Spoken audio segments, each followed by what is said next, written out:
আসুন জেনে নিই রাক্ষস রানী মন্দোদরী সম্পর্কে। দেবী মন্দোদরী হলেন রামায়ণের এক অত্যন্ত গুরুত্বপূর্ণ চরিত্র।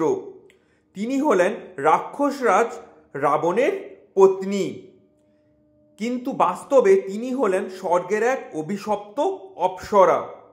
দেবী পার্বতীর অভিশাপে অপ্সরা মথুরাকে প্রথমে ব্যাঙ ও পরে মনুষ্যরূপে জন্মাতে হয়।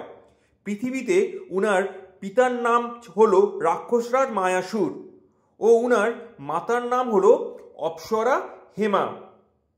উনার দুই ভাই ছিল,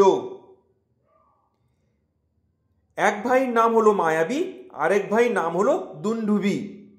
প্রথম সাক্ষাতে মন্দোদরী ও রাবণের প্রেম ও বিবাহ হয়। রাম হনুমানের মাধ্যমে ছলে মন্দোদরীর কাছ থেকে রাবণের মৃত্যুবান সম্পর্কে জেনে নেন। মৃত্যুর পরে মন্দোদরী পুনরায় স্বর্গের অপ্সরা রূপে মিলিত হন।